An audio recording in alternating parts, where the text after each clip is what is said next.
Bam, we're live. You already worked out? The shiz? I never seen the shiz on here. The shiz. Good morning. Oh, it's funny. I thought you were smoking. And now when I click on it and you pop up on the screen, you're a little bit bigger. I see you're not smoking. You're in a slurpy. I was just reading this. We have Dalton Rosta on this morning, undefeated Bellator fighter. Maybe we could pop up his SureDog stats and give him a quick peek before he pops on. Not getting notifications for this one for some reason. You know what's funny is it says no one's watching too, but I can see a bunch of people watching. Obviously, someone's watching. You're in the comments. Maybe something's not right. Maybe this isn't. Is this on YouTube now? Are you guys watching on YouTube? Yeah, it says the comments are coming from YouTube. Good morning, Mr. Bellinghausen from Vindicate. You like my shirt? Booyah. Dalton Rosta, 6 wins, 0 losses. Guy's been on the show before. Great story. Nothing has been left to chance. Dalton earned everything that he's gotten in life. What's up, dude? What's up, guys? How's it going? Good. I was just doing my morning routine, going through the DMs. This dude sends me this video. It's like 3 minutes long, and usually I just pass on that shit, but it's a guy in a lab coat, black dude in a river, and I click on it. I'm curious, and he's a scientist studying the effects of chemical fertilizers in this river that's by my house. Mm-hmm. And because I live in California by the Salinas Valley, like where they grow all sorts of I think 50% of the U.S. agriculture is grown like in my hood, like within a couple 100 miles of me. So he's studying the frogs in there, and the dude frogs are becoming girl frogs. Seriously? Because of all the chemical fertilizers. So I was like, oh shit. So I quickly went into my bedroom, and my wife's asleep in there, and I put my hands on her big old fucking gigantic CrossFit ass, and I and she's just laying there, and I felt a physiological change in my body and my emotion and a little movement down there, and I'm like, okay, I haven't had too many strawberries near that river. I'm still good. I was like, fuck. Just don't go swimming in it. Damn, dude, it's crazy. They showed these toads that grew up in that river that were dudes, but that have eggs. That's insane. I know. Strawberries. Oh, God. We live in some trippy times, dude. I know, bro. I know. It's crazy. Ooh-wee. Congratulations on the new contract. Thank you, man. I appreciate it. Is it a stress relief? So you signed for 4 fights in 18 months? Yeah. Where'd you find that at? Did I tell you that? No, I just been watching last night. I just watched 4 hours of Dalton Rosta interviews. I searched the internets. Oh yeah. So yeah, four fights, 18 months. It's has championship language. So there's the potential for a championship fight in the contract, win 3 fights. I'm assuming the 4th would be that. But at that point, we'd probably renegotiate for another contract. But yeah, making more money, fighting guys all in the top 10. I mean, unless they can't get somebody to fight me, they were struggling before, but now they finally got Romero Cottons to accept him. We're a week out, and he still hasn't pulled out. So we'll see going forward. You're ranked number 8 right now? Yep, and he's ranked number 7. And that's in the 185-pound class? Yes, sir. And you're both undefeated? Yes, both 6-0. And I heard you talking about his record the other day. He took a slightly different path than you did. Yeah. Or not his record, but his opponents. Yeah, I mean, that's part of his record too. But yeah, his strength of schedule, not like mine is. There's 2 big differences with my record and his record. One, I mean, we both wrestled in college, but he decided to go straight from college wrestling to the pros. They approved it because of his level of wrestling, his pedigree.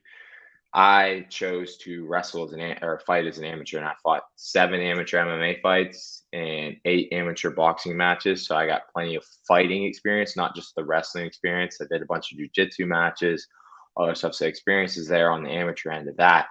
On top of that, in my pros, we have the same amount of pro fights, but I have the amateur experience, like I said, and in my pro fights, I took up steps in competition a lot earlier than he did. You know what I mean? My third fight was against 5-1 or 6-1 Ty Werder, a very good striker. Fight right after that, Tony Johnson, 9-2, Wow. and 10-1 as a professional boxer. Last fight, which I think was the least skilled fighter out of my past 3. I think Ty Werder and Tony Johnson were much better than Dwayne Johnson, but Dwayne Johnson's still, a good striker, a tough opponent, 6-2 record, where if you look at his opponents, it's like, and I kid you not, if you go look at Tapology, Sherdog, it's like he was climbing a set of stairs, because he was doing, his first fight was against a debut guy, 0-0. Second fight was against a guy that was 1-1. Third fight, 2-2. Fourth fight, 3-3. And then his fifth fight, he took a step up in competition against a guy named Justin Sumter, who was 7-3. But the guy had absolutely no grappling or whatever. He was purely a striker and no takedown defense, no wrestling, no grappling. So it was a favorable matchup in that aspect for him. And then his last fight, he regressed. He went from a 7-3 guy back to a 5-6-1. Yeah, that's crazy. When I heard Yeah. you say that in an interview, I was like, holy shit. Yeah, 5-6-1, and the dude hasn't fought. And I rechecked. It was 13 years. He hadn't fought since 2009. That's And bizarre, isn't it? Yeah, so 13 years Why is off. Bellator making those kind of fights? So, it's a development. He was on a developmental contract, and I was at first for my first 3 fights. And it's to get you experience into each fight. Supposed to be a step up in competition to gradually build you. But like he, just kept running with it. You know what I mean? It seems like he didn't want to step up in competition with me. I was asking to get out of my developmental contract after my first fight. My first fight, I fought a guy that was 1-1. Second fight, I fought a guy that was 2-0. And then my third fight, I fought a guy that was 1-1 or 2-1 again. But my original opponent was 4-0, and I was 2-0 at the time. My original opponent was 4-0, and he backed out. And then they went through like 3 or 4 different opponent changes for that fight. And Mark Gardner, who's 1-1 or 2-1, whatever his record was, I forget, ended up being the only one that signed on the dotted line. So I couldn't help that. But if you look at, like I said, the strength of schedule of my opponents and his, completely different. You know what I mean? He never took the step from competition. It seems like he really milked his developmental deal. You know what I mean? And that last one was just kind of, that was kind of bad. 13 years Where's off. he train? Do you know where's this guy train? American Kickboxing Academy. So it's a very good gym. It's in Florida. It's one of the top gyms in the country as well. They have great fighters there, great coaches. But even with him being at a gym like that, you haven't seen his game evolve much. You haven't seen his striking get too much better. He's still off balance. He's green, and don't get me wrong, this is MMA. Anybody can land a lucky punch or anything, but he's just his striking hasn't evolved. Is he a big dude? Is he big for 185? I don't believe so. I think he's listed at like 5'10". He might be 5'10", but he doesn't look like it to me. He maybe 5'8", 5'9". And I've seen a couple of my teammates fought on the same show as him, and they said he's small. So I watch interviews on him too. I do my research on my opponents. I watch interviews, watch what they're saying. I watch their fights. He has wrestling film that I was watching and stuff too. I was doing every bit of research I could. And he was saying, like, in his interviews, that he doesn't cut much weight. Like, he was saying he walked around at like 205, 210, and then he was saying like, oh yeah, I'm small. I don't really cut any weight at all for 185. And it's like, so there's like mixed responses there. So I don't really know, but just from the looks of it, he doesn't look very big. And he's probably athletic, but not very big. Andrew, go work out. Just quit being a pussy. Go work out. You can stare at Dalton. You can stare at Dalton later. Just go get it. I already grabbed a handful of ass this morning. That was my workout. When you sign a contract for these, is it a trip? Is it like, What do you mean? Part of it is like you're stoked. Okay, I got 4 fights, but another part is stressful. It's like when I see my podcast schedule, I hate to compare talking to people to fucking mashing other men. But when I see my podcast schedule and it's full for the next 2 weeks, like part of me is like, yeah, this is cool. And another part of me is like, oh shit, I got to learn stuff about all these motherfuckers before they come on the show. So like you have 4 fights, it's part of you like ecstatic, but another part of you is like, it's a commitment. It's like you see your work laid out ahead of you. No, not so much, because it's not like my opponents are lined up like, all right, you got this guy the first fight, then this guy the second, and this one third, fourth, etc. It's more, it's a fight at a time, really. You're signed for a 4-fight contract, but there's no, I mean, and it's 18 months, but they can give extensions if you get injured. You know what I mean? So like if I got injured and I was out for 6 months, obviously they wouldn't be able to fulfill their 18-month contract, so they would give me an extension at that point. So in regards to time, it could be, you know, manipulated a little bit. And as for opponents, you know, they can change on the fly. You know, if you win your next 3, though, I mean, you just look at the math, and your 4th fight, you will be fighting for the title. I mean, it'll be hard not. Oh, yeah. The hype around you will be insane. You're kind of in control of your own destiny. You could see the path to the title already right now, right? Yeah, for sure. And you know, 3 more fights, that's plenty more experience for me, and a lot more time, obviously, to become more skilled and more experienced in the cage. And yeah, so hopefully the 4th fight is for a title. How did you get this thing? That's from sparring. Wait, it's on this one. That's from sparring. I sparred twice this week, Tuesday and Thursday. I don't know which day it happened, but you know, over the course of camp, you spar 2 to 3 times a week. You know, for 8 weeks, you're bound to get a black eye here and there. You know what I mean? So that's just some dude. That's not like that's someone punched you. That's from stand up. That's not like on the ground. Someone put a knee on your face or something. Or maybe it wouldn't be a knee on my face, but it could be from the ground. You know, if we were on the ground and he hit me with a punch on the ground, or if we clashed heads, or, you know, I caught an elbow, or like whenever I shot on him, I hit my knee off. There's several different scenarios where it could have happened. I don't know exactly when it happened. I didn't feel it, you know what I mean? But obviously it was, you know, a good enough hit or bump, whatever the hell it was, to, you know, give me a little bit of a shiner. So what Dalton is saying is Sevan's schedule is harder than his. Yes, mine's much harder. It seems like it. You have to talk to people all day long. I get tired of that after 30 minutes. Oh God, I fucking hate it. How am I in this thing that I love doing that I fucking hate talking to strangers? Bellator 283. How do people watch Bellator? Is that Showtime?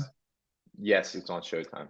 So mine will be the featured prelim fight. So that means like the prelim main event, the fight right before the main card. That'll be on YouTube Live. Oh, awesome. So, yeah, so awesome. That'll be free for everybody to watch. And Showtime, I think you need to have a subscription for. So you just go to YouTube, type in Bellator, and then on YouTube, click on their channel, and it'll be there. Yeah, specifically Bellator 283. But if you just type in Bellator in the YouTube search bar, it's going to show up at the top. It'll be like Bellator 283 Monster Prelims. And then you click on it and you can start watching. And where is the fight? It's in Tacoma, Seattle.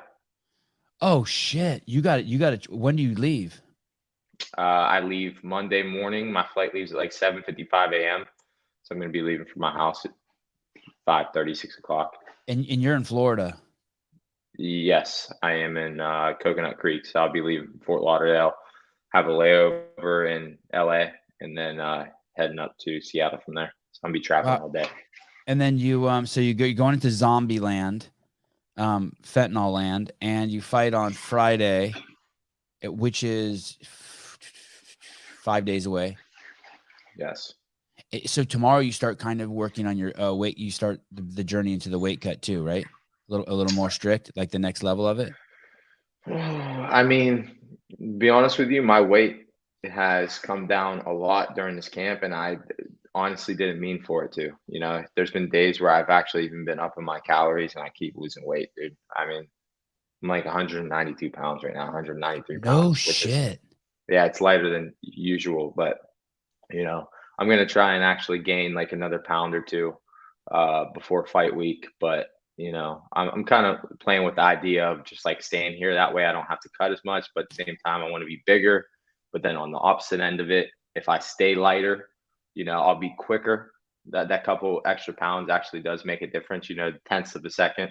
Uh, and in this game, you know, tenths of a second, those like inches, they add up. You know what I mean?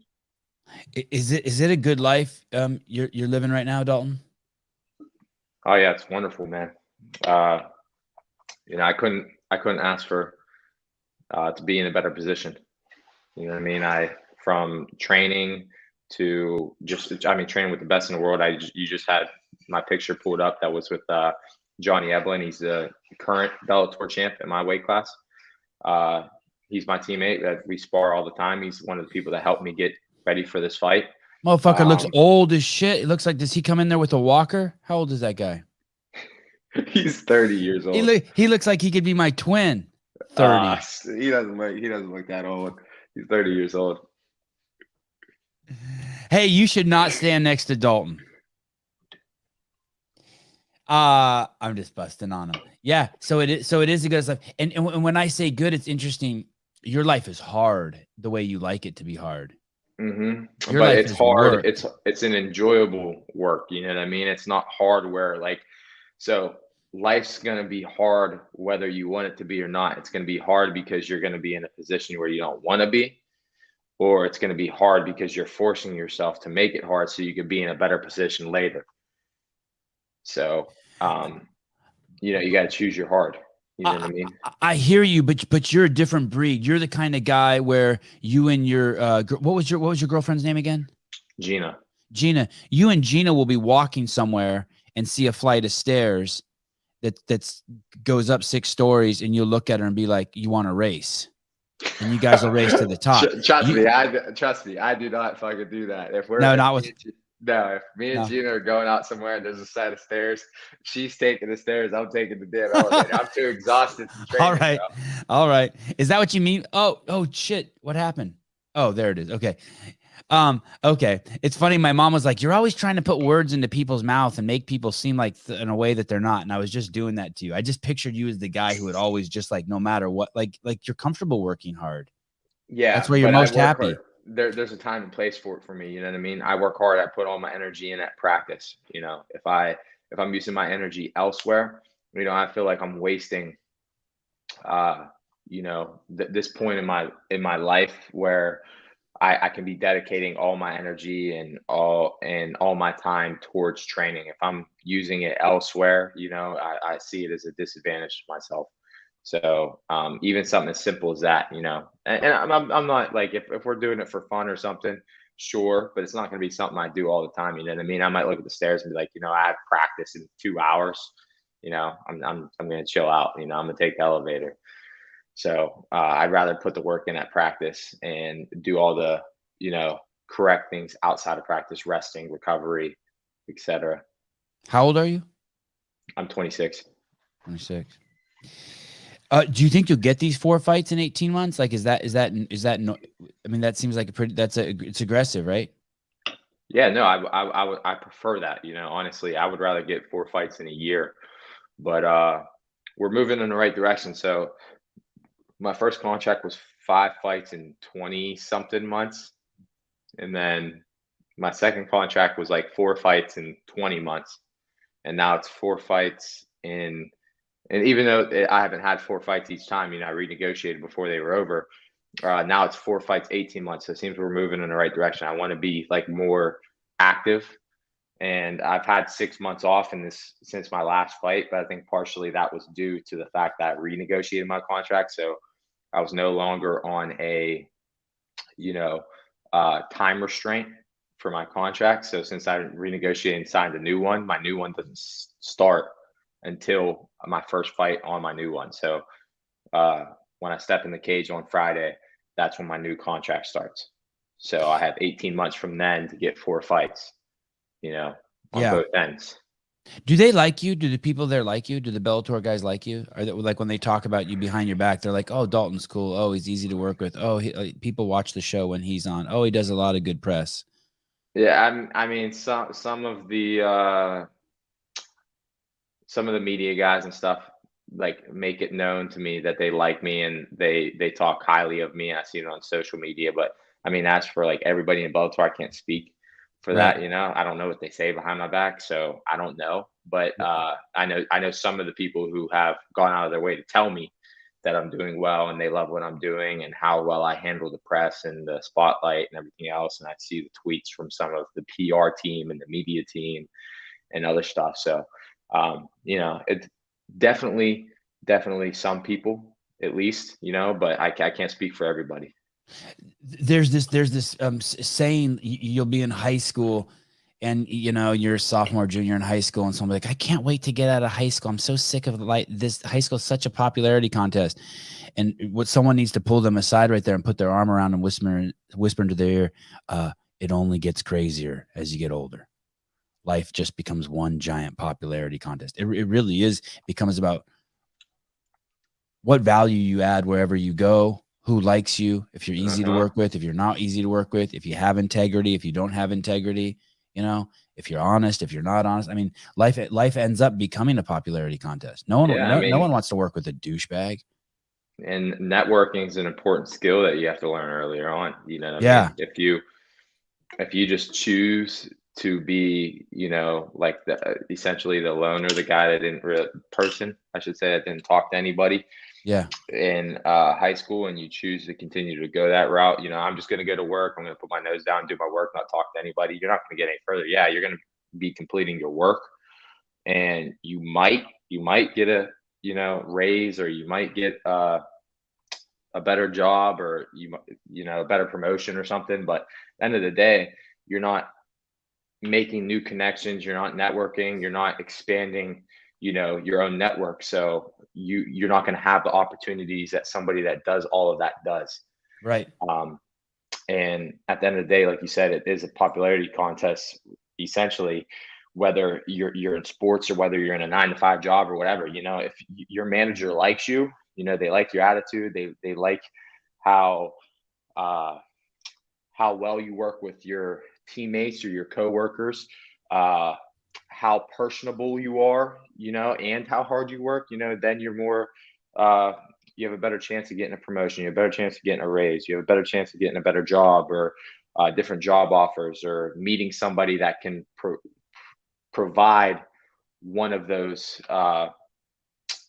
opportunities for you.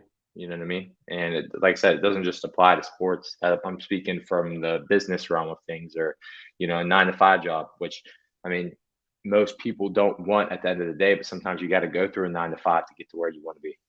You walk into someone's house and they have kids or a wife there. You would be very, and you're going to have a long relationship with this person. You'd be smart to go over and or a husband, you'd be smart to go over and say hi to the spouse, the mate, and always respect their kids. Even just simple things like that. You know what I mean? Mm. If you went over to the president of Bellator's house and he's got kids playing in the other room, and you're walking by and you walk in and say, hey guys, what's up? And maybe like, oh, I had that football as a kid or something. Just anything that's just sincere and check in. Those things go a fucking long way. Those things go a long way. Yep. That can you look that way? How is that thing staying in your ear? So these are the AirPod Pros. They have like the 3 different sizes. Yeah. For the like little earbuds things. Yeah. And I think I had to put I don't remember which size I put in, but I had to play with all 3. You know what I mean? I put them in. I was like shaking my head. I did a workout with a couple of them, to see which one that stayed in the best. But yeah, this one is giving me trouble still. It stays, but not as well as I'd like it. There was a company. It looks like it's just floating there. It kind of is. It looks like it's in your ear. Yeah, it's not. You know what I mean? You know how this little white part is supposed to be like sitting here, yes, like right against your face. Yes. Yeah, it's not at all, and it's like not in my ear. You know what I mean? I had this. There's this company, Knockdown LLC. It's a earbud company, they reached out to me and asked me to like, we'll send you a mold. These are, earphones that you get to make, like custom Oh, make to fit your like you ear. squeeze it and then shove it in and it opens up Yeah, and then like you that? like keep pushing it against your ear to make sure it gets like all the crevices and everything Yeah. so that whenever they get this mold back, they get to Oh. digitally create a Oh. earbud that fits your Okay. ear no matter like what, so it won't fall out. Yeah. So long story short, they reached out to me like, hey, would you be interested in doing this for some posts or if you like it? I'm like, sure. So I thought it was a great idea. A great idea. I was excited about it. They sent it. I had the first mold. I couldn't get it to fucking stay in. So I reached out to them. Was like, I can't get it to fucking stay in, and then it hardened. It's like, what should I do? And then they told me they gave me some steps to go through. I tried it again. I was able to get them in, but I really had to like shove them in my ear to get them to stay. And then I had to like hold it against my ear. Whereas in like the video that they send you, they give you a little QR code to scan it. It brings up a video to show you how to do it. Yeah. I'd like hold the molds on the outside of my ears like this so they would stay. So it hardened like that, so they could actually get like the full mold of my ear before it fell out, and then they didn't have nothing. Yeah. So I told them that, and they're like, all right, that's good feedback, because in the video with the guy that was doing it in the video, he didn't hold him. He just like stuck it in, and then he pressed against his ear and it just stayed. And then he was like, just leave it for 3 to 4 minutes or until it hardens and then pull it out. I had to hold them because if I didn't hold them, it just fell out. Right. And long story short, I sent them a picture. They're like, that should be good. Sent it back to them. They're like, a week went by. They're like, we have some bad news. We weren't able to digitally like recreate your ear canal. Your cauliflower ear was like worse than what we thought. So yeah, so it didn't work. But they said let's give it one more try. We're Yeah. gonna send out another mold. I told them to wait until after my fight, because by the time they send it here and I send the mold back, they'll send it here and they'll be waiting here for me while I'm at my fight. So I told them, let's just try it again after my fight. So I'm hoping it works again. It's a cool idea. It's a great idea. Yeah, great idea, especially for people like me. And if it works, it'd be fucking wonderful. You know what I mean? And I'm hoping it does. So we're gonna give it another try after my fight. But it was just funny because they were like, "Yeah, your cauliflower is worse than we thought." And these are custom made. You know what I mean? Molds to your ear, and it was like it still wouldn't stay in. So Yeah, those look unreal the way they're hanging there. It looks funny. yeah, I mean, it's pretty. I mean, it looks cool too, but it's. I'm like, how is that one staying in? yeah. I'm more of the Beats. I have a pair of Studio Beats, but they keep breaking.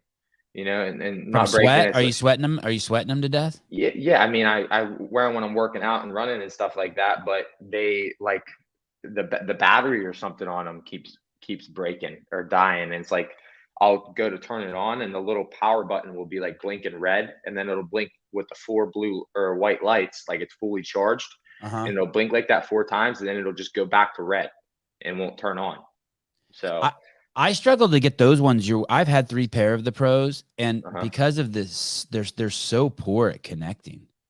That's the knockdown right there. That's the ones that they sent me. Those are custom fit. I mean, they look cool. Yeah, Great those idea. do look cool. Those look really cool. Do you have trouble with those connecting right there to your phone? Like it takes 3 or 4 or 5 tries? Yeah. No, I don't. But yeah, I prefer the studio headphones, but like I said, I can't kickbox with them on. Anytime I do a spinning kick, boom, they fly off. Yeah. And then on top of that, like I said, the battery keeps breaking. So, and those are expensive fucking headphones. I spent $300, $400 on them. You know what crazy. I mean? Yep. Then they broke, and then I can't fucking get them fixed anywhere. So keep your receipt. When you made your debut, did I see this right? Your first pro fight, you got paid $4,000. Is that right? I ended up getting paid $8,000, but I was only guaranteed 4. So I got 4 to show and 4 to win. And so I'm assuming. How do you live off of that? So don't you have to give? I mean, like, so if I pay a guy to teach my kids jiu-jitsu, he charges anywhere from $60 to $100 an hour. Yeah.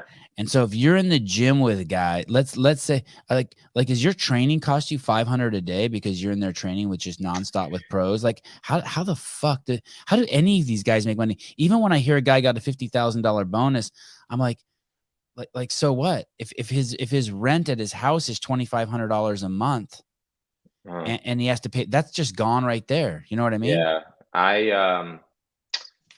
I was fortunate enough to, have coaches back where I'm from. They invested a lot of time in me, and they seen that I had potential, and they believed in me, like right from the get-go. They're like, like, I think you can make it big, and I think you could be champ one day. Like, dead serious. Is like, I don't say this about anybody. And they're like, I know you're struggling and you don't have the money and all this other stuff. And plus I had to drive, like commute to these gyms. They're like, some of them cut me a deal. Some of them didn't make me pay at all. I was only coming like once or twice a week and like going to a boxing gym somewhere else or another jiu-jitsu gym somewhere else. So some of them wouldn't make me pay. For example, the Mat Factory at the time, Isaac Grilly wouldn't make me pay. Armazzani Jiu-Jitsu Academy, Lou Armazzani, my other jiu-jitsu coach back there, wouldn't make me pay.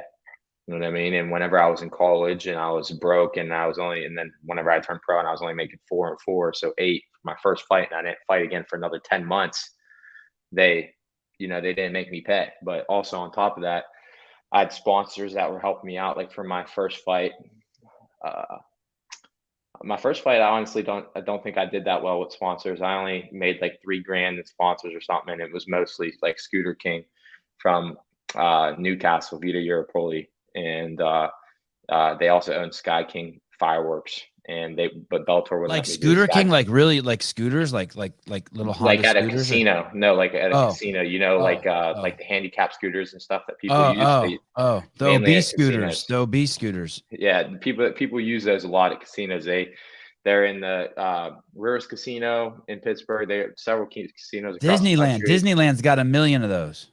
Yeah, I've even seen them. I've seen them down in Florida at the casinos down here in Florida. So, I mean, they're pretty big. But they wanted to do this Sky King, the fireworks. The Sky King's a firework place in Pennsylvania. They're all throughout the country too. Yeah. And they wanted to do a sponsor with that, and they could have gave more money, but Bellator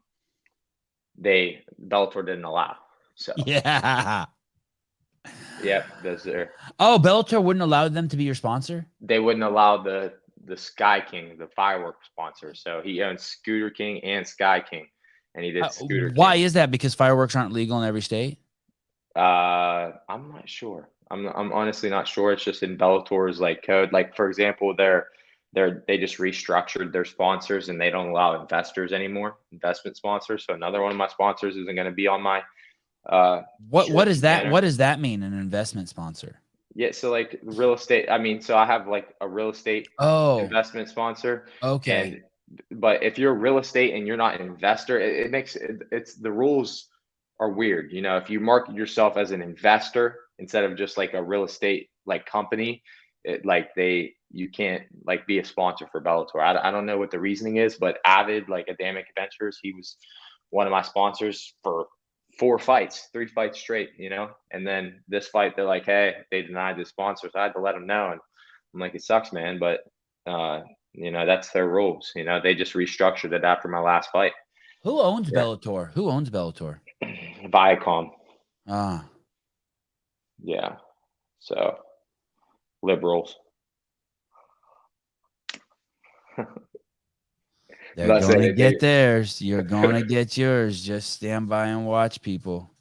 You think it's okay to publicly hate people? You watch what happens to you. Man, I just saw. I was going to say something. You like LeBron James, don't you? I like him as an athlete.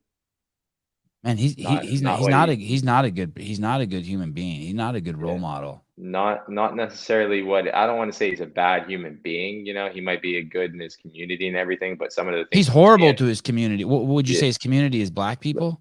No, not. But I'm saying like he's horrible to them. Like he built a school, Yeah. Okay. And fair. Yep. He leads by example with his family. Like he doesn't cheat on his wife. He's been with her for since high school, and he's never gets in trouble or anything like that. So all that's commendable. All that's very respectable. Yep. So I think he's a great person in those ways. But some of the stuff he stands for and some of the opinions I see him state and make on social media or in the media period, where it's just like he supports the victim mindset. And I'm like, man, it's weird to me. you made it, you worked hard, you made it. Like, Yeah. put that message out there. Yeah. Other people need to hear that. And other people don't need to hear like a billionaire and the best basketball player ever to like be playing the victim mindset. You know, they need Right. this, they need to hear you like saying like you can make it no matter where you come from, no Yeah. matter what your upbringing is, no matter what your situation, your environment, you can make it out as long as you put your mind to it, you know, and you're dedicated, you're committed. You stay out of trouble like I did. I was never in any trouble. You can never find anything on the internet and the media that I was in trouble. As long as you do everything like I did, you can make it. You know what I mean? And you don't have to be a freak athlete. You know, you can make it in business. You can make it. You could go to college. You know what I mean? Study your ass off in school, in high school. You know, get a tutor. You know what I mean? If you can't afford a tutor, like there's YouTube videos. There's plenty of outlets that you can go to. You know what I mean? You just got to dedicate yourself. And I think if he uses his platform and his stage to present that type of information rather than uninformed uh, political campaigns. You know what I mean? Where a lot of times, a lot of the political stuff that he's saying, I don't even think he researches beforehand. I think he sees a tweet or something or a Facebook status and, you know, or a meme that has There's a lack of political. humanity to him too, a lack of empathy and humanity Yeah. to people's struggles. But I appreciate the good things you say about him, about making the school, not cheating on his wife. Those are, I mean, we need role models like that. Being a good dad. I mean, shit, all that's important. Yeah, it's very important. But like I said, there's nobody's perfect. You know what I mean? I like him Right. as a basketball player. I like what he did in for his community and for like as a role model in those senses that I stated. But there's obviously a lot of things I disagree with. But I'm not going to hate somebody just because I disagree with some of the things that they, you know, stand for. You know what I mean? We could disagree, and I could still find him to be a great athlete and still be a good role model in a lot of, you know, a lot of ways. Well said. Well said. Dalton for president. It's interesting.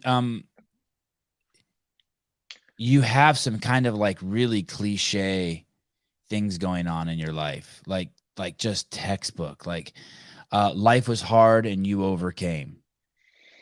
And you see a lot of great people like that, right? Like I was just looking yesterday, 13% of the billionaires in the United States are immigrants. That is fucking nuts. The richest man in the world, a fucking immigrant, Elon Musk, to this country. You had a very challenging landscape to navigate as a kid, and now you're succeeding. But I like this other thing too. You've never smoked or drank. It's Never. like it's like a PSA. As cheese dick and as fucking lame as it sounds, it is like, this is it, people. Like great people don't drink and smoke. Yeah. I mean, They listen, don't fuck around like that. Sorry, go ahead. I used to get shit growing up for that all the time. Like in college, they're like, "Oh, you don't know how to have fun." Girls, you know, making fun of me, people saying I'm lame, whatever. But I'm like, okay, you say that now. You know, what I see now, what I think is, you know, stupid is you waking up the next morning, you know, parked at a red light in a car with four of your friends, and you opening the door and puking all over the road, and Yeah. then shutting it and continue to drive, or you know, having to explain to your boyfriend or your friends about the bad decision you made because you were intoxicated. Yeah. Uh, you know, going wrong and or going home with somebody and regretting it. Getting Right. in fights as a guy, you know, getting freaking beer balls, you know, and uh, trying to fight the toughest guy in the bar and then ended up in a hospital. You know what I mean? Right. Right. It's like there's so many All uh, byproducts of drinking. yeah, and then on top of that, Right. you know, I did my research in high school. So we had writing classes and English classes and all this other stuff in college, just like I did in high school. And I remember for one of the projects, we had to write like a 20-page paper or 50-page paper, one of the two, on a topic that like they provide. So we had a list of things that we got to choose from, and then you pick the thing, number out of a hat, and that's which number you got to choose. And by the time it got to my turn, I think I was like second or third, and I had all these options on the page, and what I chose was like drugs and alcohol. Because I'm like, all right, there's a lot more interesting things in here. I could write about sports, all this other stuff, but why not use this time that I'm going to be spending on putting in work and writing this paper to learn and educate myself and inform myself on something further, which I already have a good grasp about, but use this as an opportunity to educate myself on something that I'm very passionate about, meaning that I don't want to do drugs or alcohol or anything like that. So I'm going to take it as advantage to, continue my education on it. And I learned plenty of things about alcohol, plenty of things about drugs, that like the effects on your body, the effects on sports performance, the long-term effects, short-term effects. Like, for example, like whenever it comes to sports, like how alcohol affects your HRV, your heart rate variance, your resting heart rate, your respiratory rate, just your recovery in general, your testosterone levels, your glycogen resynthesis, your protein synthesis, your like everything from the things that make you a man and support your athletic performance. Like it just runs everything to shit. And then it takes your body 4 to 7 days to recover from that. You know what I mean? Just from the short-term effects. And then come 4 to 7 days later, especially in college, people are drinking Thursday night, Friday night, Saturday, and sometimes on Sunday. They're drinking 4 days out of the week. I drank every night in college for probably 4 years, every night, and not a little bit. Like, and that's what a lot of people do. So by the time, let's say you're only drinking Friday, Saturday, Sunday. So you're done Sunday night. You're resting your body from alcohol. Monday, Tuesday, Wednesday, Thursday. There's 4 days. Your body's on the low end of possibility of recovery, and boom, you're shocking your system again. You're getting all the negative side. You're truly never recovering from it. You know what I mean? It's affecting your performance in the gym. It's probably affecting your sex life, believe it or not. It's and you're wasting your youth. That's like, I don't know if you ever look back and you're like, damn, I wonder, maybe I missed out on life and I should have been drinking and just banging tons of hoes. Or because I look back at life and be like, man, I wish I would have never smoked a cigarette. Only because like I think of just how fucked up what's the damage I did to my lungs? How much better could I have been if I never smoked a cigarette? Like, you always have the option to drink. I don't have the option to undrink. Yeah. Unsmoke. Yeah. You know what I mean? Thing too is, it's not just cigarettes though. Anything you smoke, it's heating up your lungs. You know what I mean? Your lungs aren't supposed to be heated up above your. They're not. Hold on, let me write that down. Don't heat up your lungs, Dalton Rosta. They're not supposed to be heated up exponentially above your core body temperature. So, like if you're going in a sauna, you know what I mean? That's about that's how much your lungs can handle. Essentially, right. You know that feeling you get through your nose. When you're in sauna, you're breathing in and it burns. Yeah, you start breathing like this because it's burning your nostrils. Yeah. Yeah. And that's a way to see or to feel that you're starting to get too much heat in your lungs. You know what I mean? Yeah. And that can be heat sickness, heat illness, heat exhaustion, whatever. Not only does it affect your brain, your heart, your everything, but it affects your lungs. You know what I mean? There's heat exposure is good for you, but whenever heat exposure is exposed directly to your lungs and your lungs only, regardless of what it is, I see you have vaping pulled up, whether it's vaping, whether it's cigarettes, whether it's weed. If you're heating up and ingesting smoke it's heating up your lungs, it's causing damage to your lungs. I've taken 1,000 bong rips that I felt like burnt my lungs. Of the 3 million bong rips I took, I feel like 1,000 of them fucked my lungs up. I wish I'd never done any of that shit. A lot of the time, the damage is irreversible too. You know what I mean? Thanks, Some of it's reversible. I'm just being honest. I know. Some of it's I can irreversible, and I can take it. Yeah, I mean, even if you were like to light even if you were to light a piece of paper, smoke the paper, inhale the smoke from the paper. The smoke that you're inhaling it directly into your lungs, and that's where it differs from like a sauna or anything else. You're literally just the purpose is go directly to your lungs and then back out. You're don't burn shit and inhale the fumes. It's pretty solid advice. Yeah. Pretty solid. Yeah. So I had someone tell me one time that, hey, nothing you put in your body is good for you. All you can do is mitigate the damage it does. So even if you eat broccoli, it's work for your body, or a piece of steak or whatever, your body has to digest it. It has to work to make it, to break it down. And there's going to be a byproduct. So put in the cleanest shit in your body so that it does the least damage. You have to think of it like that. Not this is healthy for you and this is unhealthy for you. It's all kind of unhealthy, but there's spectrums of it. And I kind of like that because we have to consume some shit, right? We need some fuel. But every time you drive your car, you put a little wear and tear on that engine. Every time you put a tank of gas on there, a few less miles you're going to get out of it. That's for sure. And you have to, do maintenance on your car, just so you have to do maintenance on your body as well. Oil changes, same thing with your body. Obviously, you're not putting oil in your body. I mean, it's an analogy, but at the end of the day, you got to take care of your body. I always tell my friends like this. One of my friends, I'm not going to say his name, but is huge in the cars. Mark. I know Mark. He's a good dude. We can say his name. He don't care. He don't care. Mark's good. We'll say his alias is Mark. Okay. But Mark loves his car, puts thousands of dollars into the car, buying new rims, buying, the side skirts, the spoiler, the stereo, the louvers, the stereo, the front bumper, the splitter, the rear diffuser, the exhaust system, everything, putting some stuff under his hood, supercharger, all this stuff. Long story short, he's putting thousands and thousands and thousands of dollars into his car. But then it's like, hey, do you want to go get him, or you ask him, when's the last time you got a massage? Or do you want to go do cryotherapy? Cryotherapy's, $40, massage, $100, for 60 minutes, 90 minutes, whatever. That's too expensive. $100 is too expensive to get a massage done, but you could put $5,000 into your car that's depreciating as we speak. And it's only causing problems because now when you go through the car wash, all that shit added accessories you put on get all fucked up. Yeah, modifying your car is a fucking slippery slope. No, it's cool. Don't get me wrong. It's cool at the end of the day. It makes it look better, visually, aesthetically.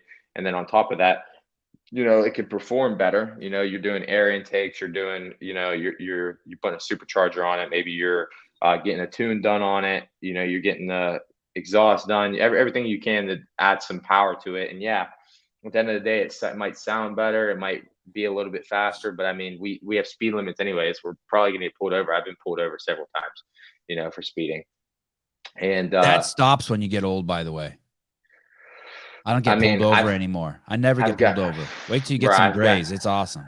I've got pulled over probably 10 times in my life, and I've probably gotten 5 tickets, and I still haven't stopped. Hey, that's not bad. I used to get pulled over like every day as a kid, so that's not bad. 10 times isn't bad.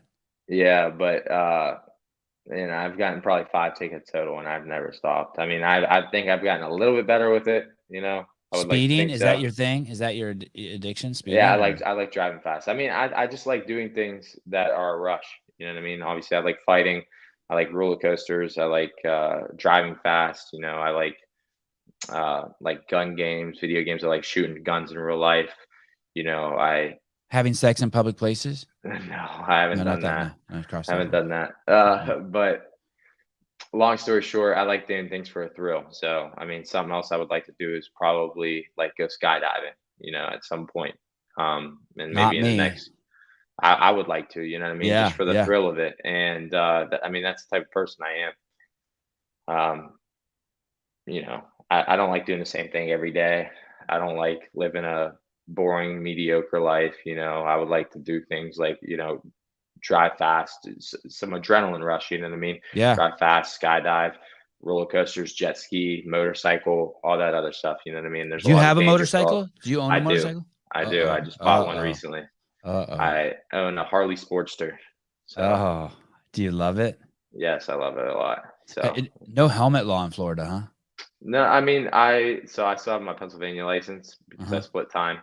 But there's not a helmet law once you have your license in PA, but you have to wear it when you have a permit. Right now I have my permit. I'm getting my license right after yep, there it is. I'm getting my license. Oh, that's a nice helmet. I like wearing a helmet. Yeah, I look like a Halo character. It's cool. That's a nice helmet. Yeah. You can see Cody Garbrandt's comment over here, cool moped. Oh, shit. he had, I don't know what kind of bike he has, but he has a big bike, so.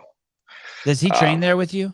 No, No? he was at Team Alpha Male, and now he's Oh, in that's right. at Extreme Couture in Vegas. We're around from the same area. He's from Ohio. I'm from PA, so we know each other through mutual friends and stuff there. But yeah, so I that's my first bike. My dad actually passed away from a motorcycle accident. He got hit by a drunk driver, and a lot of people were like, oh, that's a bad idea. You shouldn't have did that. That's a lesson. Your dad dying was a lesson. My dad knew the risks when he got a bike, you know what I mean? But he still got a bike, he loved doing it, and at the end of the day, I'm sure he doesn't regret it. He didn't regret it one bit, when he was in the hospital after he got hit, and he didn't even die from a motorcycle accident. He died from complications from the surgery. But I'm sure when he was in the hospital, I he didn't know regret that's it a one bit. crazy story too. He gets Yeah. hit and he's alive for 2 weeks and then passes after 2 weeks. That's a tough story. Yeah, he got like sepsis, and like his organs started failing and stuff. And like after one of his surgeries, I was in there the day before his last surgery, and he was completely fine. Like no brain damage, just broken bones in his lower body from like the fall that he took. He got like launched off his motorcycle, but no brain injuries, no internal bleeding, nothing. And towards the end of my dad's life, he wasn't as healthy as he was. I mean, my dad used to be a big jack dude, and he used to be like super into lifting, super into fitness, everything, into fighting, all that. But towards the end of his life, I think he got to kind of content and let himself go a little bit. So he wasn't the healthiest. Don't get me wrong, he wasn't unhealthy, like super unhealthy, but he wasn't he wasn't obese or anything like that. Or I wouldn't even push it to say that he was greatly overweight. I mean, he just had a little bit of a belly. He still had big arms and shit, but he didn't take care of himself as greatly as he did before that. And I think that played a part in like how his surgeries and everything went and recovery from it. So, I mean, who knows? I'm not a doctor. There could have been complications, everything on their end, but I'm not sitting here to point the finger at anybody, End of the day. I bet you, I hope I know you for a long time. I bet you when you have kids, you get rid of that bike. No, I don't think so. All right. I don't think so. My dad had six. My dad had six, and he didn't. I know, but you're different. After. 7:52 a.m. on July 16th, 2022. Dalton and Sevan have just made a bet for $12 million. I bet he'll get rid of his $12 million. Well, something. We got to put something on the line. It's a lot of money, man. But I don't see myself getting rid of it, man. And like I said, he had 6 kids. He got it after. He got it after the fact. You know what I mean? He knew all the risks. And but your dad was a gangster. You're not a gangster. You're a professional athlete. He knew the risks, man, and he rode it for 5 or 6 years before he got in his accident. So, and 100% not his fault. Got hit by a drunk driver. Yeah, pulling out of he was on his way back from work too, middle of the day, 5 o'clock. And you don't get millions of dollars from that from the guy's insurance. No, dude didn't have insurance. Of course.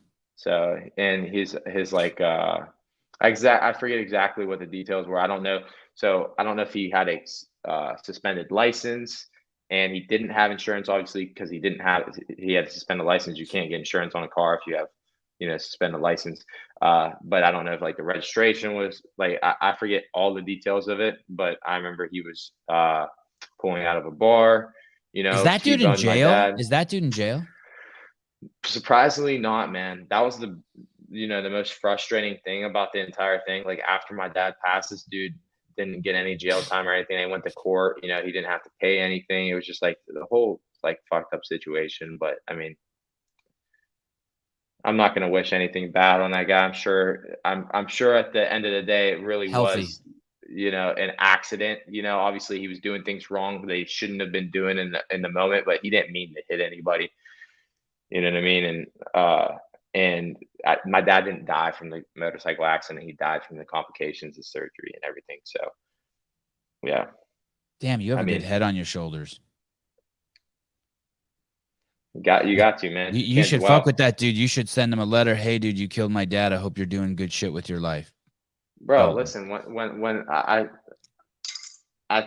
right after all that happened and my dad passed away, I was so fucking angry from this, man. I knew the dude's name. I knew where he lived. Like he was from Sharpsville, Pennsylvania. I was seriously thinking about like going there, man. Yeah. Like, it got bad. Like I was seriously like, I was so angry for the longest time, you know, and like every single morning I wake up and I was like just telling myself, don't ruin your life. Don't Yeah, ruin your yeah, life. yeah, Because yeah, yeah. if I would have went there and, you know, said something to this dude and ended up getting in a fight, I don't know if I would have been able to stop myself. You know what I mean? Because I was so emotional after Right. my dad passed, and it's just like I'm glad at the end of the day I didn't, and I'm glad I was able to like get over it. You know what Yeah. I mean? But because Did you if I get didn't, counseling for that? Did you get counseling for that? no, it's something I dealt with on my own. You know what I mean? And there were some issues I had from it for a long time, like you know, in my post personal and social life that I was having problems with. There was consequences of that, and I probably shouldn't have Of got that should. anger, you mean boiling and just like leaking Yeah, out all yeah. over the fucking place? I probably should have got counseling. Probably should have got therapy. You know, it affected friendships, relationships, other stuff like that. So Was there a moment that it lifted from you? Like you were in training or you were crying, or was there a moment that you actually felt that like acceptance of the situation? Like a split second or no, I think it was no? just over time. You know, gradually Yeah. over time. Honestly, you know, doesn't make it any easier. Sometimes I think about it, and still get emotional, Yeah. but it's like a switch. You know what I mean? But Yeah. the anger from it, you know, dissipated. And I think with maturity, as like time passed and I mellowed out a little bit, you know, I was aggressive when I was younger. You know, I was with my upbringing. My dad was an aggressive guy. You know, how I was raised, where I was raised, my environment, I constantly had to fight all the time growing up. Like as a kid, you know, I was a white kid in a primarily black neighborhood, and I got picked on a lot, and I constantly More had to more fight for more that. textbook shit, right? It's all Yeah. just so textbook. No So drinking, no smoking, lots of fighting. I mean, you basically at 12 years old you ran away. I mean, you came to visit your dad and never went back. yes, Getting sir. getting out of that. Hey, when you share this stuff, you came on this podcast and we talked about it a lot, but you were recently on the Grindcast with your Hmm. homeboy. Yep, Simon. There he is. When you share that, why do you give so much of yourself? Why do you share so much? I've interviewed fucking 40 fighters and 5 of you give of yourself. The other 35 either they don't know how or you can't get real with them. Why do you do it? Any reason? I mean, I'm comfortable with it now. You know what I mean? They're like back then. I mean, 5 years ago, I wouldn't have shared any of this information. I was so embarrassed of it. You know what I mean? Mm, But mm. there's a lot of people I feel like, and some that are watching. You never know who the video is going to reach, and that some people watching at the end of the day, you know, maybe in the same position, maybe in worse. You know, maybe in a little bit better, but still in a shitty position. I mean, at the end of the day, it doesn't really matter if they're in a shitty position and it's similar to yours. Maybe they need to hear your story. You know what I mean? So it's like, okay, yeah, like he came from this shitty position in life and he, you know, he made better for himself. You know, I'm not where I want to be yet. I still have goals and everything I'm accomplished, but I'm definitely well on my way. You know what I mean? And I'm in a great spot financially. You know, I'm doing well And for myself. Yeah, right? yeah. Yeah. I'm much more mature. Um, you know, everything's a lot better now. And I mean, if it changes, I know there's a lot of people changing one life doesn't mean anything. It's not worth it. Well, if even if it changes one person's life, you know, and then you never know, down the road, they might come up to you and be like, "Hey, I just want to let you know, like, you helped me." And I'm like, "How?" They're like, "Yeah, I heard you talk. I seen maybe I seen you when you were visiting Newcastle and you gave me a little motivational speech and you told me your story and you motivated me or whatever." You never know who's going to affect at the end of the day. And I mean, I think it's a little one. I think some fighters may be embarrassed of it still. I was embarrassed of it back then. I'm not anymore. You know what I mean, it's the truth. There's no point in hiding it. And two, you know,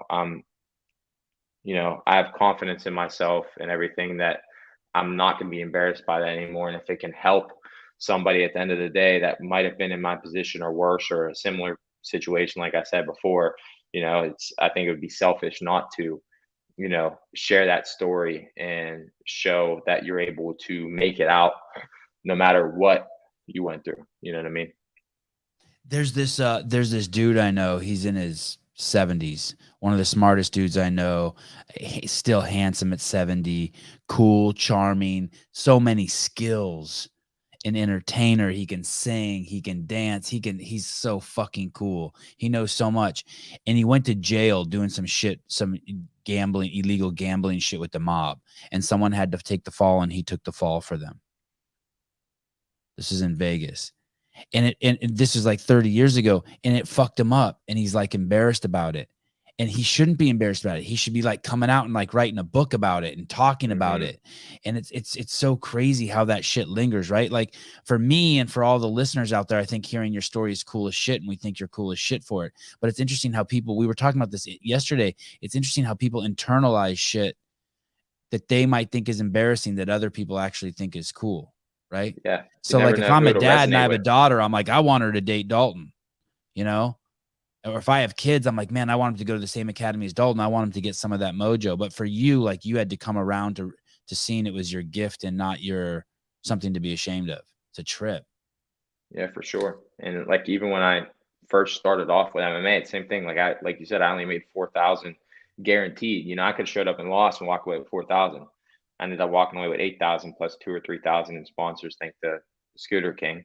And you know, I lived off that for the next 10 months because I didn't fight for another 10 months after that. So, you know, people don't realize that. I heard you say that in an interview. I'm not getting paid for the fight.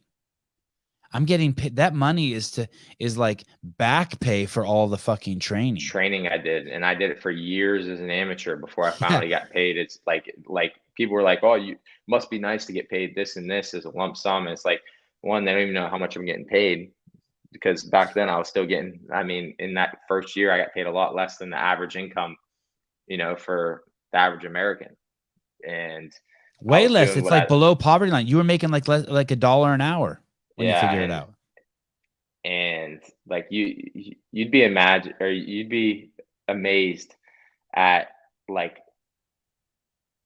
the ignorance of people, like the statements that they would make to me about like it must be nice doing this or that or getting paid this. And it's like, bro, you have no idea what I'm making. I have to pay tax out of my pocket. I have to pay for my own insurance. I have to like pay for my 401k, my own 401k if I want one. You know, I have to make my own investments for my retirement, everything, and all that's coming out of your paycheck, and you're still getting paid more at the end of the day than me. You know what I mean? And you have, and you're guaranteed a paycheck at the end of the week as long as you don't get fired. You know what I mean? You get paid every 2 weeks. I get paid once, twice a year, you know, and I have to live on that. I have to do a lot of budgeting. Like I said, I have all those expenses where it comes out of your company provides all that for you. They provide the 401k, the insurance, you know, death benefit, all this other stuff. And you're still getting paid every 2 weeks or every week. Some people, hey dude, how about the companies? People don't even realize you drink a $5 cup of coffee every day at work, and that's 300 days a year, and you just save $1,500. No one's doing that shit for you. Like you got nothing. You are an independent like contractor. Everything. Mm-hmm. Yes, sir. Everything. And yeah, it's nuts. Fighters, it looks like a really tough road to hoe. Same with gym owners. Gym owners too. I don't know how they do it. Another tough road to hoe. Yeah, everyone just thinks, oh, you have 1,000 customers that pay you, you know, $20 a month to make $20,000 a month. Well, fucking the rent there is fucking $5,000. The toilet paper is another $200. The electricity is another $1,000. I mean, that shit just vanishes.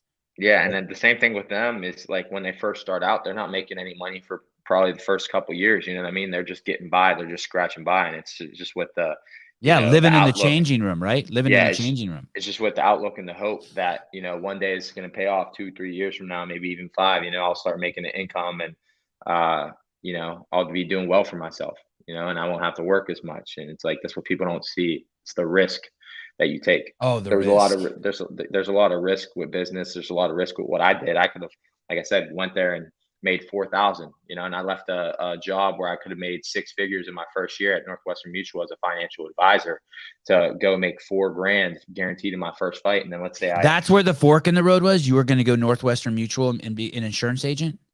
Yeah. Financial advisor or that you graduated Bellator. In college with the 3.8 and you got a degree in finance. Yep. And it's like people called me crazy. And to me, I was investing in myself. I was betting on myself. It was a risk. And that's what I'm saying. There's a lot of people that don't want to take that risk because they're like, all right, the financial stability of this job, I'm already here. I already have the job. Why the hell would I leave to get paid a guaranteed 4,000? And let's say I lost that first fight. Now I get paid 4,000. Let's say 10 months later, I fought again and I lost again. And then I only got paid 4,000 again. There's 8,000 in my first year when I could have made 100,000 at Northwestern Mutual.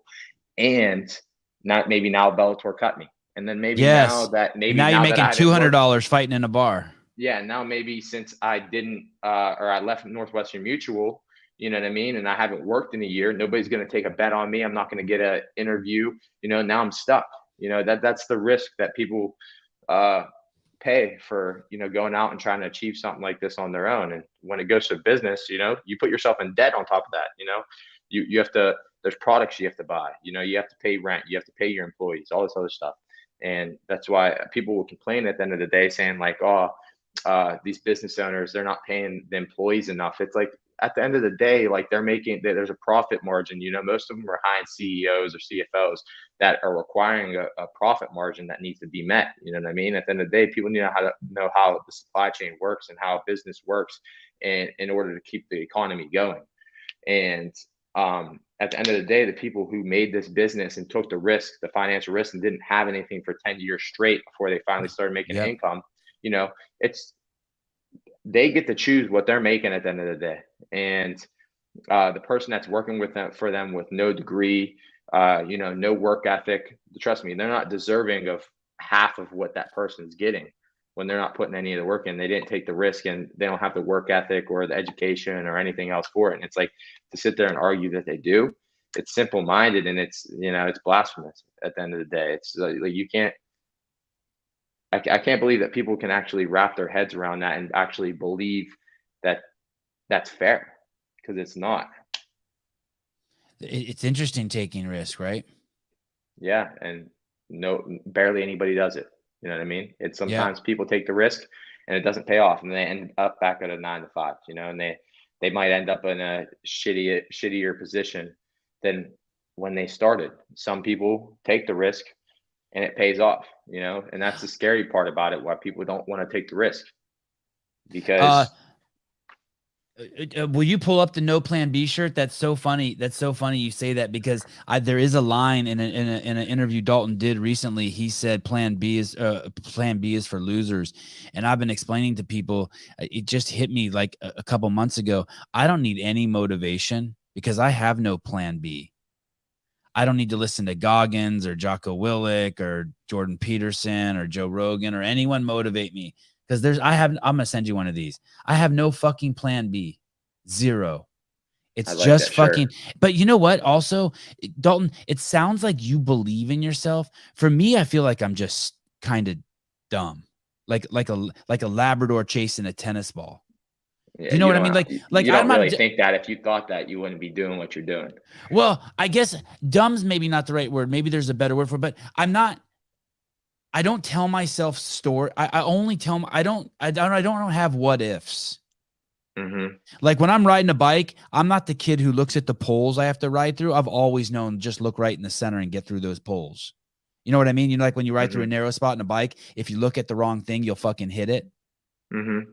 Like I'm just focused on what I need to do. I'm not like, oh shit, what if this happens? Oh shit, what if this happens? So I feel like I can't take credit for like that. I've just taken risk my whole life, but it doesn't feel like a risk to me. It just feels like I'm focused, like a dog looking at a tennis ball. Do you know what I mean? Yeah. Where I feel like I'm always thinking about the what ifs, because I'm preparing for them. Me, it's like, all right, what if this happens? Yeah. Then I'm going to do this. If this happens, then I'm going to do this. Like I do that for my fights. Like, it's not about like a plan like B in at the all. actual fight, like second by second. You mean like a chess match? No, I definitely do it in the fight. Like I'm reacting and analyzing during the fight, but before the fight, when I'm visualizing, I'm always thinking, if this happens, then you got to do this. If this happens, then you got to do this. I'm always prepared for adversity. I'm always prepared for the worst and expecting the worst and preparing for the best. You know what I mean? And I guess I do that. Yeah, and it's always like, if this happens, then I have to do this. It's not like I'm not going into the fight and like thinking like, all right, fuck it, let's just fight and let's hope for the best. I'm like, all right, I need to think about this. If if I take a bad shot, what am I going to do? Am I going to go for broke? Am I going to recover and strategically, evade punches, block, whatever? If I get taken down, what am I going to do? If I take him down, what am I going to do? If I get put in this submission, what am I going to do? If I get in this position, am I going to get the TKO or am I going to go for a submission? I'm always, you know, the worst and the best. I'm thinking through all of it. And it's like I've been that like that my whole life. And it's like I'm still focused on winning. And this is my only plan at the end of the day. But I'm analyzing beforehand and visualizing everything that could possibly go wrong and preparing myself for it. Yeah. So The best example I can think of in my life is when I got fired. I immediately came home and asked my wife. I was like, "Hey," because I didn't want to lose this house that I'm in. Right, I have this dope fucking house. It would be so hard to ever get a house this nice again. I don't want to lose any. I own a bunch of homes. I don't want to lose any of them because I want to give them to my kids. And I go to my wife. I said, "Hey, if shit gets weird, are you cool just moving into a van and renting out our house?" And my wife said, "Yeah." And that kind of put. Like that took so much fucking pressure off me to then just get back on track. uh-huh. Do you know what I mean? Like Yeah. she gave the family like a okay, I guess oh shit, fucking up the shirt. I guess I did have a plan B, but it's kind of just like That's not a plan B. That's a what okay, if. help me out. That's a Okay. what if. That's not a plan B. You're not completely changing your plan. You know what I mean? No. Your plan is still But I what it know where was the from the fire beginning. extinguisher is. If shit Yeah. fucking gets weird, I'm run over, grab that thing and fucking Yeah, it's just you know there's different streets to one right. Right. destination. I guess the plan is still to keep the houses. Yeah, if your Yeah. destination's here, if your Yeah. destination's here, the fastest way there is a straight line. You know what I Right. mean? But you can take the right, you could take a right and then take a Okay. left and then take another left to get to that straight line, or you can take a left and then a right and then another right, or you can fucking take an angle where you can cut through for a fucking shortcut. I mean, Yeah. there's different ways to get to your destination. You can get there Right. by train, you can get there by plane, you can get there by fucking car, by boat, whatever. I mean, these are all analogies, obviously, but at the end of the day, it's the same way with your dream and your goal. At the end of the day, in real life, there's different ways to get there. So if you get sidetracked or you get a bump in the road and you get a flat tire, you got to fix that tire. You got to be prepared for that. You got to have your fix a flat, or you have to have a fucking tow truck on fucking standby, or your AAA or your insurance, whatever. You still are planning to get to your destination, Right. but you have things in place to help you get there. If you have any adversity, you know what I Right. mean? So it's not a plan B at all. It's just your insurances. Do you love what you do? I love it, man. Listen, I wouldn't be going to the gym and getting black eyes and getting cauliflower. I mean, trust me, this shit ain't fucking pretty. You know what I mean? This ain't winning me over any ladies or anything at the end of the day. It didn't win me over Gina. Uh, the busted up teeth. I have chipped teeth and everything. I get scratches on my face. I get cuts, black eyes. I got scar tissue all over the place. It's at the end of the day, I'm not doing this for I'm not doing this for the money. You know what I mean? I'm doing this for both the legacy and the glory of it for myself, and Yeah. for the love Yeah. of it. You know what I mean? I Yeah. love it. Yeah. At the end of the Yeah. day, I don't love it just enough to, just go in there and have fun. I am also doing it for glory and legacy, where I'm going into practice and I'm like, all right, today's gonna fucking suck. I might be tired, I might just want to quit halfway through the fucking round if I'm getting my ass beat, but I'm not going to. I'm just gonna fucking push through it, because that's what champions are gonna do, and that's what's gonna get me to my goal at the end of the Yeah. fucking day. I might go into a wrestling practice where it might be brutal, it might fucking suck, I might be getting my ass kicked, I might feel like shit that day, might have slept like shit, I might have ate like shit the day before, I might be sick, I don't know. Whatever it is, I'm gonna go in there and push through it no matter what, because I know what my goal is at the end of the day. And if I don't do that, I'm not going to get there. And that's what I'm saying. What I'm talking about, these references I'm making are all bumps in the road. Me going into practice and feeling like shit and not having the best gas tank or being fatigued, that's a flat tire that I got to fix. Yeah. Me going into practice sick, you know what I mean? Or maybe I have a stomach bug or whatever it is, I'm not feeling the greatest, I made a wrong turn, I got to get back on the correct road to my destination. It's all, at the end of the day, that's what it is to me. And it's not a plan B. Those are adversity. That's adversity, and you're just preparing for it. I have a bad podcast, but fuck it. You move on to the next one. And I know I did my best. I know I pushed through. Yeah, and I mean, everybody has a bad day. You know what I mean? I enjoy your podcast, but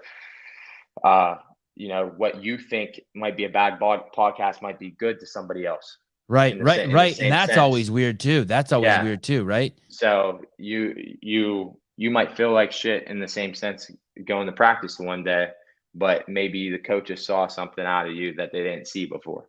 Right. You know what I mean? So it's all relative. You graduated high school with a 4.7.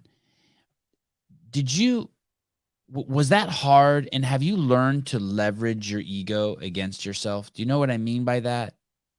Like not let your ego get out of control, but leverage it, like play it against itself to force you to do better. I'm going to try to think of an example. Well, tell me, why did you get a 4.7? Okay. So my freshman year, like when you want to prove something to someone, let's say someone says something about you and it doesn't really bother you, but you still use that to kind of manipulate yourself. It's almost like having an out-of-body experience. Yeah. Like it doesn't really bother you, but you want to take it and leverage your ego with it. Like kind of like fuck with yourself, almost like you're a split personality person. I do that a lot. I feel like leverage my ego against myself, like to make myself do stuff I don't want to do. Yeah. So, I mean, if you want to be completely honest with you, like my freshman year, 8th grade year, 7th grade year, and high school and junior high, I was getting A, B's, and C's. You know what I mean? Like just passing. I'm like, all right, I just pass. Fuck it. Like I don't care about school. Right. I want to go to college, play football. I want to go to college to wrestle. I want to go to NFL or go to UFC or professional fighter. You know what I mean? At the end of the day, that's what I want to do. So give a fuck about school. You know what I mean? But I knew I was capable. If I put in the work, I could do whatever the hell I set my mind to. And my dad knew that. So my dad's seeing these report cards instead of punishing me or anything like some other parents might do to their kids. He offered me incentive. And, like I said, I grew up poor. My dad didn't have much money. So he was like, if you get all A's every 9 weeks, I'll give you $100. If you get all A's and all B's, I'll give you 50. And it's like, at the time, I didn't think much. I was like, all right, $100 is a lot, every 9 weeks. And then, but now that I'm thinking, I'm like, my dad really didn't have $100 to just give out. You know what I mean? But at the time, I'm like, incentive wise, I'm thinking, okay, he's giving me $100 to make all A's. All right, yeah, I'm gonna do my homework now. I'll study a little bit for my exams. I'll get all A's. And that's exactly what I did. And that was the incentive at first. And then eventually, that taught me that not only are you getting a monetary reward for it, but you're also being rewarded on your report card. You're getting recognition in the paper. You are getting scholarships from colleges. There's a whole lot of rewards that you're getting from it just because you decided to fucking put in the work. You know what I mean? And looking back on it now, on the set of thing, my dad didn't have $100 to give away, but somehow he was finding it in him to give me $100 every 9 weeks in order to get straight A's. That's because he wanted me to do better. You know what I mean? And just now that I'm thinking about it now, that motivates me when I do better in whatever else I'm doing. If I'm having a bad day or I'm feeling I'm not pushing hard enough or whatever, that in that aspect, that he went out of his way, did something that he was almost unable to do completely just to better me, and at the end of the day, like I said, it's not just that monetary reward, but knowing that he was almost unable to give the $100 and he still did, just to help me get better. Plus all of the incentives with, the recognition from the paper and the scholarships, and then not having to sit out of football games and everything from bad report cards. And it didn't take that much more effort, if we're being honest. At the end of the day, all I had to do was apply myself and to see all of the rewards that came from it, really motivated Yeah. me to do better in the future with everything else, and sooner or later, honestly, he probably wouldn't even have to give me the $100 every 9 weeks. I just wanted to get A's. I was the feeling of self-accomplishment, like, yes, I'm getting like straight A's out of 4.0, above a 4.0 once I got into the honors classes and everything.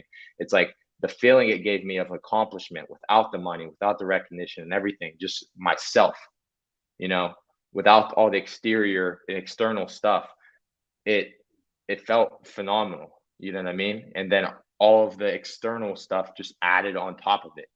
So I think that it was great for me. And I think with everything else in my life, football, sports, it helped me apply in that aspect as well. Confidence just rolling down the hill. You get a few A's, start believing in yourself, get more A's, start doing better at football. It's good. Yeah, and did everyone at school know? Were you the smarty pants? Did everyone at school know that's the 4.0 kid? No. Everybody thought I was a jock. Everybody thought I was stupid. And then whenever they see my report card, they were all super surprised. You know Crazy. what I mean? And like, you kind of like that. That's kind of fun too, right? Yeah. Kind of like a magic trick. Especially when people were condescending and like all the time, and they had that like type of attitude, and then like, you don't say anything about it, but like on report card day, everybody's like asking like, oh, what'd you get? What's your GPA? Blah, blah, blah. And then whenever the person that was always condescending or always had an attitude towards you or always tried talking down on you or belittling you, they ask you, hey, what'd you get? Blah, blah, blah. And I show them, they're like, how the hell? Their reaction was always the best. How the hell did you get a 4.5? How the hell did you get a 4.7 and I got a 3.4? How'd you get an A in this class? How'd you get a 99 in this class? And I got an 89. Yeah. Yeah. And it's like, this is what's going on, but I don't rub it in your face every day like you rubbed it in on me. Right. You know what I mean? But if I choose to rub it in now, then I'm the one with the ego. I'm the one that's full of myself. I'm the one that's arrogant and cocky and all this other stuff. But you were never any of that when you were rubbing it in every day. You know what I mean? So it's all about perception at the end of the day. It's all about perception at the end of the day. You know what I mean? People label people cocky, arrogant, overconfident, whatever they want based on how they're feeling. You know what I mean? Where I feel like if those people were also confident, they wouldn't be labeling another confident person arrogant or cocky or any of that. But if that person's insecure, and then somebody else is confident, then they're quick. Or if they have a reason to call that person cocky or arrogant because they are, better in one aspect in this scenario, grades, they're quick to like, all right, you're cocky, you're arrogant. But it's like, oh, that's not what it was before you seen my report card. Right. You know what I mean? Before you see my report card, you thought you were getting better grades than me. I wasn't cocky or arrogant. I was always attracted to people my whole life who other people thought were arrogant. And I was like, I just don't see the arrogance. I think of arrogance as kind of like being mean. But there's a total, like one of the most confident people I ever met was this arm wrestler, Travis Bajan. Arm wrestled all over the world. And he so believed in himself. And even after he lost, if he would lose, he'd be confident. Just at the table, he'd like bow to the person. You know what I mean? And he was just so fucking confident. And people would be like, he's arrogant. And I don't like him. I'm like, I just don't see it. I think it's not arrogance. That aura that like people give off, like before when you walk in a room. Even Connor, in Connor's early year, people would be like, he's arrogant. I'm like, I don't see it. Yeah, he's confident. People expect athletes to go in and tell people that they're going to lose. Yeah. Or they have a chance at losing. It's like, one, that's not the right mindset. Yeah. Two, no athlete that's actually competitive in their right mind is going to say that. Right. Three, a lot of the time they're not even saying anything. It's just their aura about them. They walk in a room. It's when you walk in a room, before you say anything, the body language, your attitude, the way you carry yourself, it gives off an aura. It gives off a statement. You know what I mean? It's people a lot of the time will take that aura because it makes them feel insecure or inferior. You come in like a rooster and all the other roosters are like, oh, fuck. Yeah. And you walk in and then all of a sudden they feel insecure. They're quick to label you cocky or arrogant. When you're not, they're just insecure. You know what I mean? And they finally found out in that moment that they were. And I mean, Yeah. there's obviously scenarios where this isn't true and somebody is cocky or somebody is arrogant, but a lot of Right. the time you see people labeling based off of how they feel. Yeah. And that's the honest to God's truth. Yeah, And I yeah, mean, yeah. Of course, it's textbook. It's like it's psychology 101, right? yeah, and You have it's something you that's have not one talked finger about. pointing at you, but four pointed back at me, right? Yeah, it's something that people don't talk about enough, and therapists and psychologists and everybody don't talk about enough, but it's well known in the psychology Yeah, department. You know what I mean? But it isn't talked about enough. projection. Uh huh.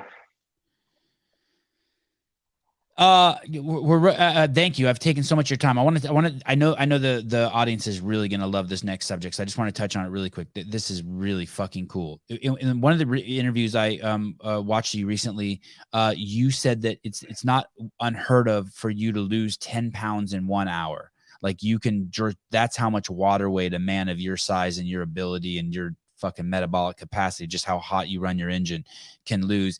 And you also mentioned in fight camp, limiting yourself to 2,200 calories a day for fight camp. And you kind of estimated that would be training in an 800 calorie a day deficit. Is all of that accurate? Yeah, well, I would say I'm probably that'd probably be at 1,000 calorie deficit, and I've been trying to get at least 2,000 calories a day, but it's Okay. staying under 300. So like the average Under 3,000? No, under 2,300. Oh. So what my goal is on average is to be at 2,200, but some days, I'll be at 2,100 or even 2,000, and I'm not hungry. And I'm like, all right, I'm not going to stuff myself, and I'm not going to add extra food if I don't have to. I'm about to go to sleep soon. I don't want it fucking with my sleep, Right. And so there's obviously, times that I don't do the 2,200 exactly, or there's a days where like I'll be at like 2,150 or even 2,200 right on a dot, and I'm hungry or I'm feeling drained or something, and I'm like, I have a hard training the next day. I'm like, all right, I'm going to up my calories a little bit, but still try to keep it in a deficit, even if it's a 200 calorie deficit, whatever, as long as I'm at least maintaining the weight where I'm at. And yes, I mean, this camp, it's been the same, but I have, like I said, the weight's been dropping like crazy, like more than it usually is. And I think that's just a, indicator that like my training's been a little bit different. I've been training. I mean, I always train as hard as I can, but I feel like I hit a new gear this Wow. camp. Wow. Yeah. Wow. I feel like I hit a new gear and that I didn't have before.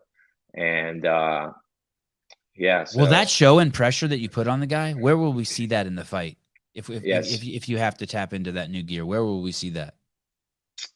So I think if it makes it to the third round, I think that's where you're going to see it. I mean, that new gear, I feel like it's going to be the endurance and the cardio whenever I am tired, because no matter what, every fighter's going to get tired during a fight. It's just whether they can push through it or not. So I think in the third round where we start fading normally, I think you're going to definitely be able to see the difference between our cardio and our ability to still produce power and strength and speed at that point in the fight. And I mean, I don't think it's going to get that far. Don't get me wrong. Like I said, he's a great wrestler. He's 6-0. Obviously, he uses it well during his fights, but his level of competition has not been as good. And his striking is still very green. It's still very new and inexperienced on his feet. So I don't think he's going to push me to that point. I don't think it's going to make it to the third round. I believe I'm going to finish him at the end of the first round. That's my goal. If it makes it a second, I still want the finish. If it makes it a third, I still want the finish, At the end of the day, a finish is what I want. It's not what I need. It's what I want. But I want it in the first round, but I don't think he's going to push me to that point. I think I will finish him before then. But if he does, if I'm ready for a war, it's like I said before, expect the worst and hope for the best. I'm expecting a war. And if he's ready for a war and he can push me to that point, let's go. You know what I mean? It's like the Spartans used to say, come back with your shield or on it, and that's how I'm going into this fight. Bellator 283. That's this Friday. The next time it's Thursday night. Everyone should go to sleep excited because when you wake up the next day, it's going to be Friday, and you're going to go over to YouTube and you're going to put on the Bellator channel, and you're going to be like, holy shit, I know this guy from the Sevan Podcast, and we're all going to cheer him on. Dalton Rosta, 185 pounds, 6-0. Brother, you're always so generous with your time, your honesty, your sincerity, and just letting me. It's cool as fuck to hang with you, dude. Yeah, thank you, man. I hope I didn't bore anybody to death with how long. Not me. It blew by. I would still talk to you another hour. I'm taking my kids to tennis. Yeah, don't forget about that $12 million bet, motherfucker. I'm not. I don't know if I'm ever gonna have $12 million. Yes, you are. Yes, you are. Yes, you are. And you're going to be getting rid of that motorcycle, be like, and you're going to be holding your twins that Gina gives you. You're going to be like, how did you know, Sevan? By then, I'll be like 75 and shit. You give me probably like a $2 bill and I'll be excited. I'm telling you, bro, I don't think I'm getting rid of that motorcycle, bro. I don't think so. No, it's a good bet. It's a good bet. Maybe I'll just get a bigger one. It's a good bet. All right, brother. Jody Lynn says not boring. All right, dude. Jody. I will see you soon, and I'm going to text you and get your address. I want to send you some shirts. And if you don't like them, you can give them to somebody. Gina can wear them as a night shirt. Awesome, thank you, man. I mean, if that no plan B is one of them, for sure gonna like it. Yep, awesome. All right, later, brother. Thank you, bro. I appreciate it. Yep. Woo, we're lucky. Damn, we're lucky. Love that guy. So cool when they come on here and just let it all hang out. Oh, shit, I'm late. 8:31.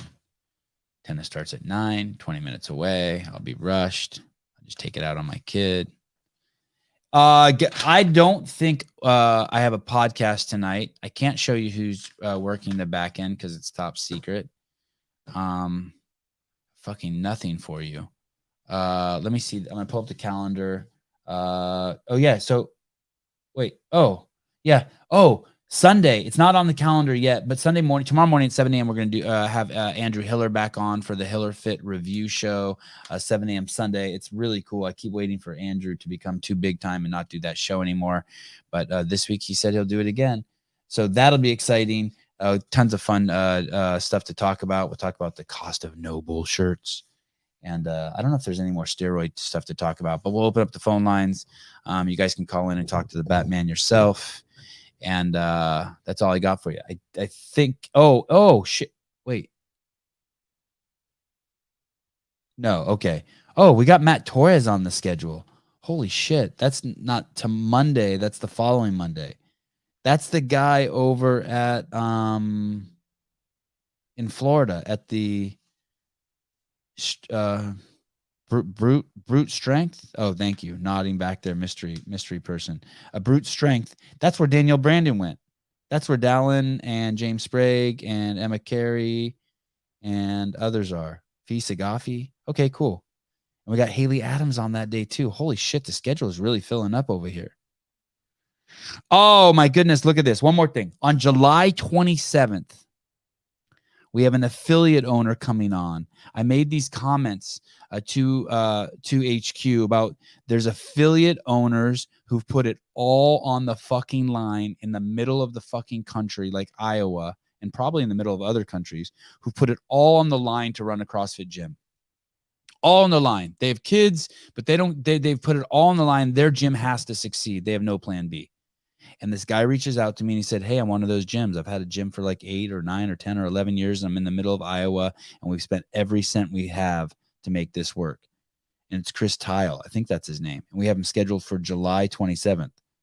Wow, we're getting bold. That's in the middle of games week and we're fucking with affiliates. That's going to be a great show. I'm really pumped. We have Cara Saunders coming on. James Sprague and Dallin. Wow, tons of people. We got Dale Saran coming back on. Tuesday, we have another big show in the morning with Brian Friend, and I think it's J.R. Howell. I can't see. It's cut off. Can you see that? Anyway, okay, guys. Love you.